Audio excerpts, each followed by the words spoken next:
अच्छा लगा, आरंभ करूंगी। मैं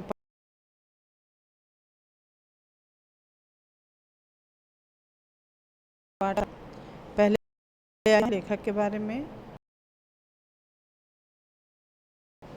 नागी किया है। इसको लिखा है तेत्सुको कुरोयानागी।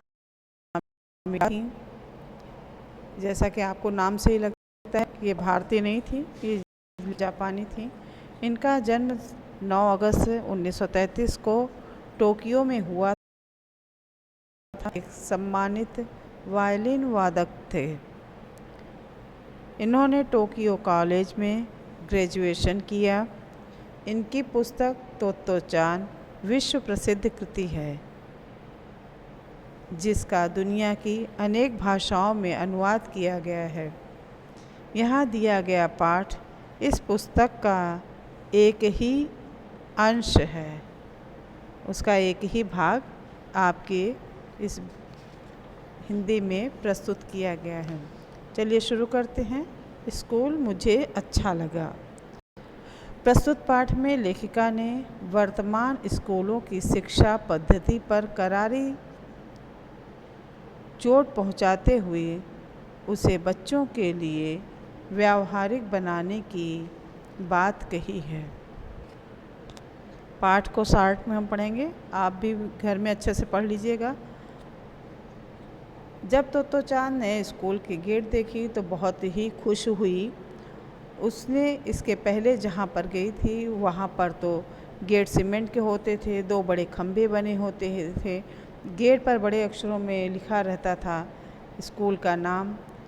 पर अब की बार जहाँ तोत्तो-चान आई है वहाँ का स्कूल 2 पेड़ के तनों का बना हुआ है, उन पर टहनियाँ और पत्ते हैं। गेट प्रतिदिन बढ़ रहा था।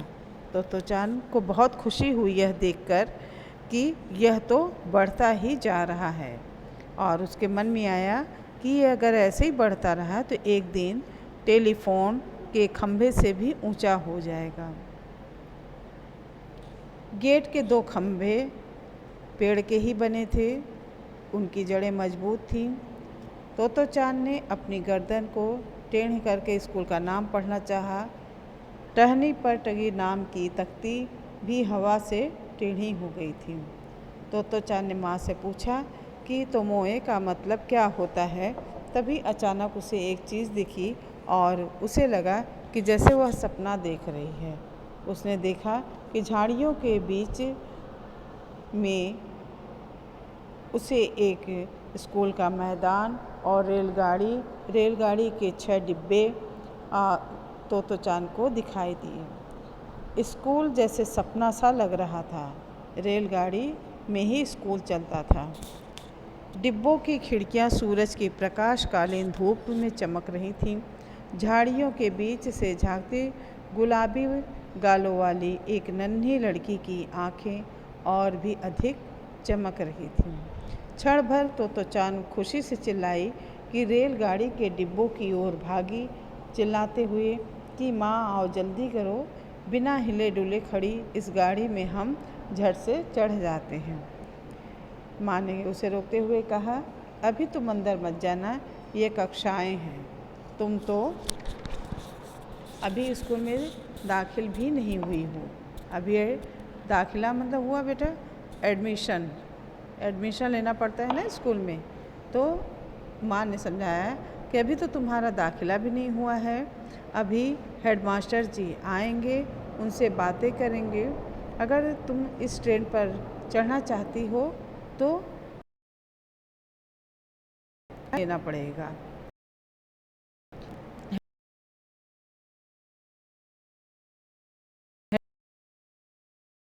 दाहिनी ओर एक भवन था। वहाँ पहुँचने के लिए 7 अर्ध गोलाकार पत्थर की सीढ़ियाँ चढ़नी होती थी। तोत्तो-चान माँ से अपना हाथ छुड़ाकर सीढ़ियाँ चढ़ने लगी। अचानक वह रुकी तो माँ ने पूछा, क्या हुआ? मन में भय था कि कहीं तोत्तो-चान ने स्कूल के बारे में अपना विचार तो नहीं बदल दिया। सबसे ऊपर सीढ़ी पर खड़ी तोत्तो-चान गंभीरता से फुसफुसाई, जिनसे हम मिलने जा रहे हैं वे ज़रूर स्टेशन मास्टर होंगे। माँ धीरज वाली थी, साथ ही मजाक करना भी आता था। वह झुकी, अपना चेहरा तोतोचान के चेहरे के पास ले गई और फुसफुसाई, क्यों? तोतोचान ने धीरे से कहा, तुमने कहा था कि वे हेडमास्टर हैं, पर अगर वे इन सारे रेलगाड़ी के डिब्बों के मालिक हैं तो ये तो स्टेशन मास्टर हुए ना माँ। माँ को मानना पड़ा कि रेलगाड़ी के डिब्बे में अगर स्कूल चल रहा है तो यह हेड मास्टर नहीं, स्कूल मास्टर नहीं, बल्कि ये स्टेशन मास्टर हुए। माँ ने सिर्फ इतना ही कहा, तुम उनसे ही क्यों नहीं पूछ लेती? तुम अपने डैडी के बारे में क्या सोचती हो? वे वायलिन बजाते हैं और उनके पास ढेरों वायलिन हैं, पर इससे अपना घर वायलिन की दुकान तो नहीं बन जाता ना? हाँ, दुकान तो नहीं बन जाता, पर अपना घर। तोतोचान ने माँ के हाथ थामते हुए सहमति जताई। तोतोचान दफ्तर में कुर्सी पर बैठे सज्जन खड़े हुए। उनके सिर पर बाल कम थे, कुछ दांत भी गायब थे। उनके कंधे और बाहें बहुत मजबूत लगते थे। जल्दी से झुककर तोतोचान ने नमस्ते किया। उत्साह से पूछा, आप स्कूल मास्टर हैं या स्टेशन मास्टर? माँ उकुलाई। इसके पहले वह कुछ सफाई देती, सज्जन हंस पड़े और बोले, मैं इस स्कूल का हेडमास्टर हूँ। तोतोचान बहुत खुश हुई, उसी खुशी का ठिकाना नहीं रहा। हेडमास्टर ने तोतोचान को कुर्सी पर बैठाया। तोतोचान को थोड़ी ही सी उलझन हुई, पर उसने सोच कर देखा कि सामने बैठे सज्जन से बातें करना उसे बुरा नहीं लगा।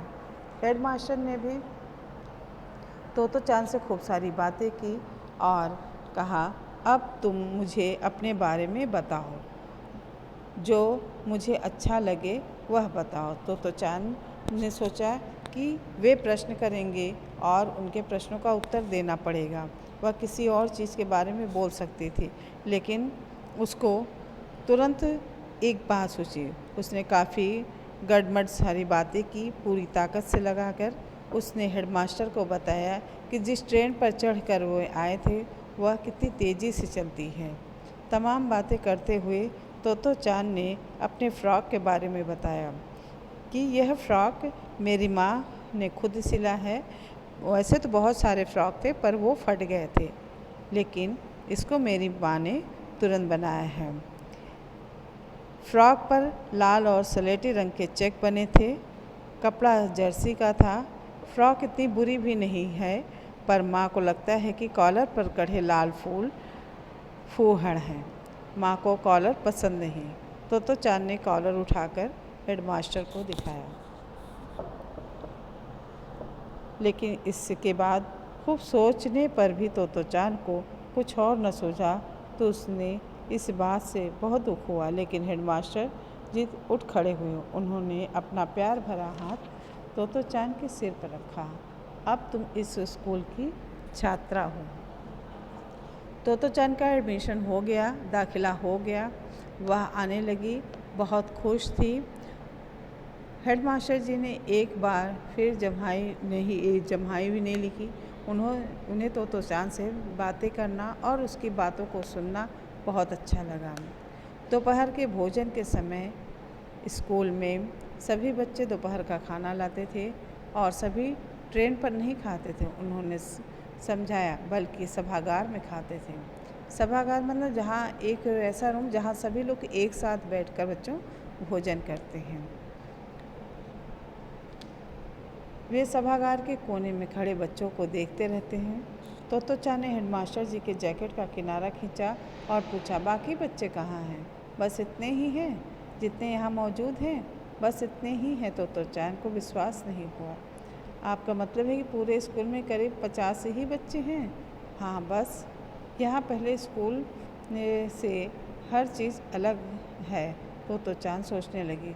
जब सारे बच्चे बैठ गए तो हेडमास्टर ने कहा कि हर एक बच्चा खाने में समुद्र से और कुछ पहाड़ से लाया है या नहीं?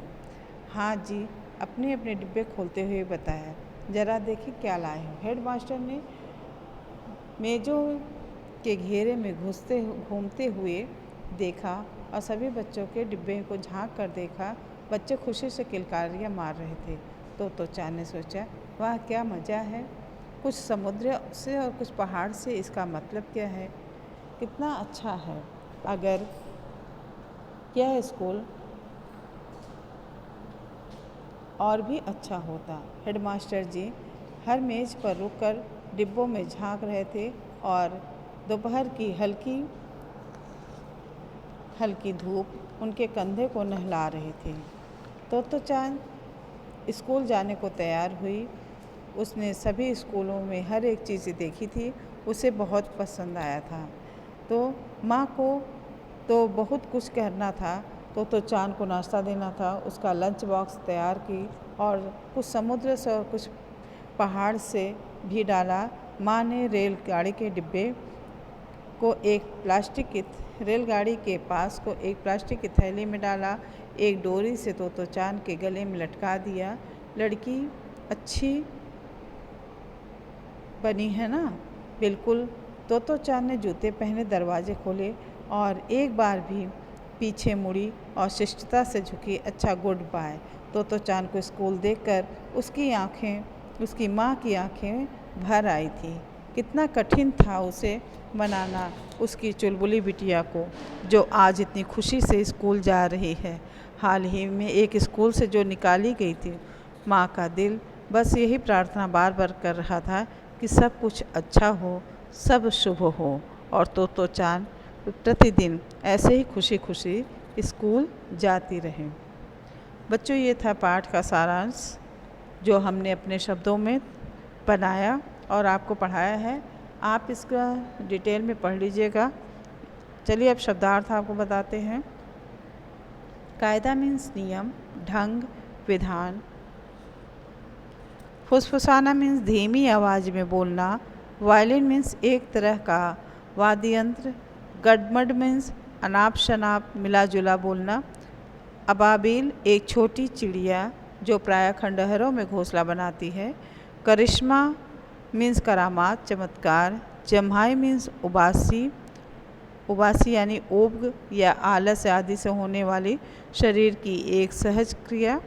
बेसब्री मीन्स अधीरता। आज तक बच्चों यहाँ तक ही। कल मैं आपको प्रश्नोत्तर बताऊंगी नेक्स्ट वीडियो में। तब तक के लिए धन्यवाद।